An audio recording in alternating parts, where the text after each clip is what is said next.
بسم اللہ الرحمن الرحیم۔ السلام علیکم۔ آج ہم بات کریں گے سکھ مذہب کے بارے میں اور آپ دیکھ رہے ہیں دی نالج۔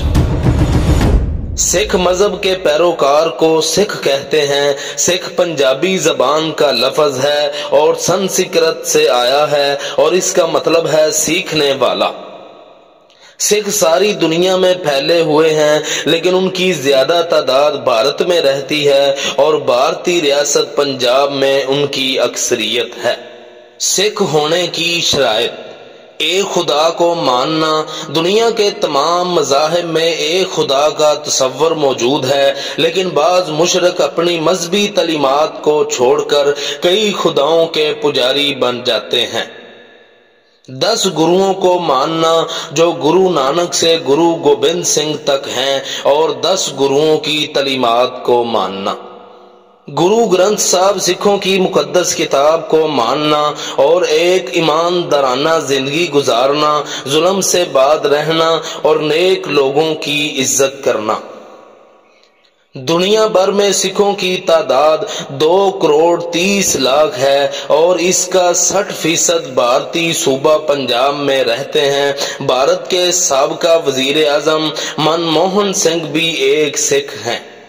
جس طرح باقی مذاہب کی کچھ نہ کچھ نشانیاں ہوتی ہیں، اس طرح سکھ مت کے 5 امتیازی نشان جن کے نام کا پہلا حرف ککا یعنی کاف ہے: کیس، کرپان، کچھا، کنگا اور کڑا۔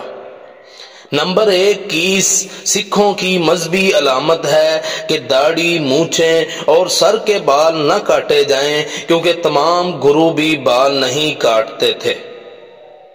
نمبر 2، کرپان۔ کرپان وہ چھوٹی تلوار جس سے قربانی کی جائے، بھینٹ چڑھائی جائے، یہ عموماً سکھوں کے پاس ہوتی ہے۔ نیز، تلوار، شمشیر سکھوں کی مذہبی علامت ہے۔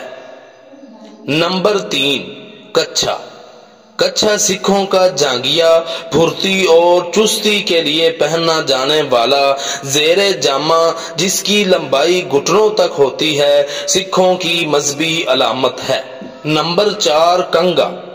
کنگا سر کے بالوں کو ہموار اور صاف رکھنے کے لیے ہر سکھ کے پاس ایک کنگا ہونا ضروری ہے کیونکہ یہ سکھوں کی مذہبی علامت ہے۔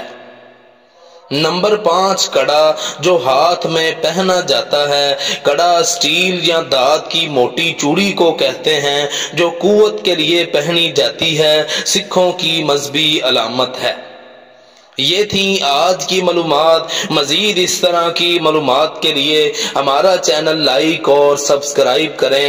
جزاکم اللہ۔